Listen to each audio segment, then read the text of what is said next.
ये कहानी है प्रिया की। वैसे तो प्रिया अच्छी, सुशील, संस्कारी लड़की थी, लेकिन घर का काम उससे कुछ भी ठीक से हो नहीं पाता था। कुछ भी करने लगती तो वो खराब हो जाता। वो अपने माता पिता के साथ रहती थी। एक दिन उसके पिता के किसी दोस्त के बेटे की शादी का इनविटेशन आता है और अगले दिन तीनों तैयार होकर शादी के लिए रवाना हो जाते हैं।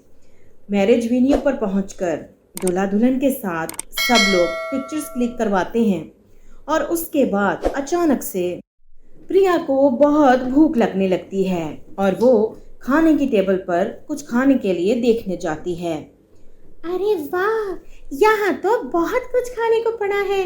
क्या खाऊं कुछ समझ ही नहीं आ रहा। मैडम जी, अगर आप कहें तो मैं आपकी थोड़ी मदद कर दूं सिलेक्शन में। हाँ हाँ, ज़रूर बताइए। मैडम जी, वैसे तो सभी चीज़ें बहुत बढ़िया बनी हुई हैं, लेकिन ये कचौरियाँ तो बहुत ही ख़ास स्पेशल किस्म की कचौरियाँ हैं। तो मैं तो कहूँगा आप पहले इनको ट्राई कीजिए। और उसके कहने पर प्रिया कचौरियों को खाना शुरू कर देती है और उससे वो कचौरियाँ इतनी पसंद आती हैं कि एक एक करते वो सारी कचौरियाँ खा जाती है। और उसके बाद उस वेटर से बोलती है, अरे भैया, और तो दो ना। अरे मैडम जी, इतना खा लिया आपने, आप तो सारी बारात का ही खाना खा गई हैं। अब मैं और आपको कहाँ से दूँ? हाँ ठीक है भैया, सही है। वैसे भी मुझे भूख नहीं है इतनी, मैं तो वैसे ही ट्राई कर रही थी। अरे साली, सारी बारात का खाना खाकर अभी भी कह रही है मुझे भूख नहीं है। और उसके बाद वो लोग शादी से वापस अपने घर आ जाते हैं। कुछ ही दिन गुजरते रहते हैं। कुछ दिन के बाद प्रिया को दोबारा से वो ही कचौरियों का जायका याद आने लगता है और उसका दिल फिर से कचौरियाँ खाने को करता है। वो जल्दी से तैयार होती है और घर से निकलने की तैयारी करती है ताकि वो कहीं जाकर कचौरियाँ खा सके। तभी रास्ते में उसकी माँ उसे रोक लेती है। अरे ओ प्रिया, कहाँ जा रही है इतनी दोपहर में? माँ, कुछ काम है ना, प्लीज जाने दो। नहीं नहीं, मैं नहीं जाने दे सकती, बहुत गर्मी है बाहर, चल अंदर। और बिल आखिर माँ से मजबूर होकर प्रिया वापस चली जाती है और YouTube पर जाकर ढेर सारी रेसिपीज देखती है कचौरियाँ बनाने की, ताकि वो खुद से बनाकर खा सके। और बिल आखिर वो किचन में चली जाती है कचौरियाँ बनाने के लिए।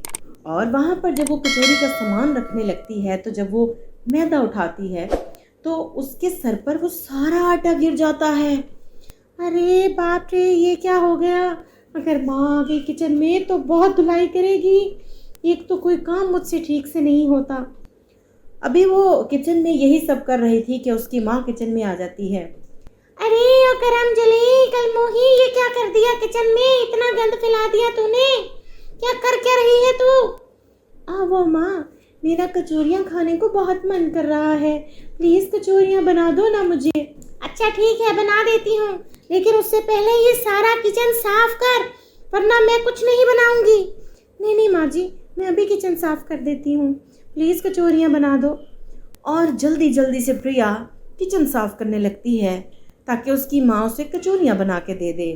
किचन साफ करने के बाद वो फ्रेश होने के लिए जाती है और जब वापस आती है तो टेबल पर ढेर सारी कचौरियाँ पड़ी हुई होती हैं। वो कचौरियाँ देखकर दीवानी हो जाती है और जल्दी जल्दी सारी कचौरियाँ खा लेती है। जब उसकी माँ आती है और वो खाली बर्तन देखती है, वो हैरान रह जाती है। अरे प्रिया, सारी कचौरियाँ खा गई। अरे इतनी मेहनत से मैंने बनाई थी, एक तो मेरे लिए रख देती। माँ, वो मुझे पता ही नहीं चला, इतनी मज़े की कचौरियाँ बनाई हैं आपने, मैं क्या बताऊँ, पता ही नहीं चला कैसे ख़त्म हो गई। समय गुजरता जाता है और आखिर प्रिया की शादी हो जाती है। शादी के बाद प्रिया काफ़ी जिम्मेदार साबित होती है। ससुराल के सारे काम संभाल लेती है और रोज़ाना शाम की चाय के साथ सास और शौहर को कचौरियाँ बना कर देती है। उसकी सास उससे बोलती है, अरे प्रिया, ये रोज रोज क्या तुम चाय के वक्त कचौरियाँ बनाकर बैठ जाती हो हमें खिलाने के लिए?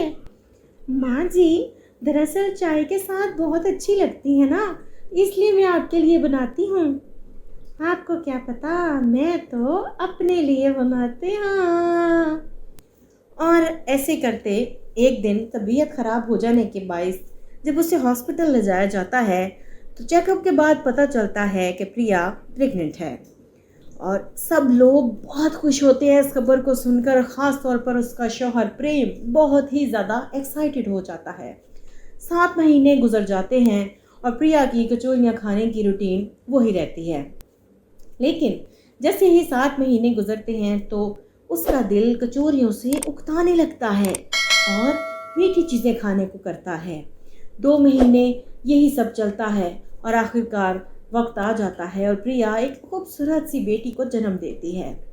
और कुछ ही देर में डिस्चार्ज होकर जब वो अपने घर वापस आती है तो एक मुकम्मल फैमिली उसकी मुंतज़िर होती है, अपनी बेटी, अपने शौहर और सास के साथ। और साथ ही साथ इस वक्त में उसकी कचौरियाँ खाने का जुनून भी ख़त्म हो जाता है।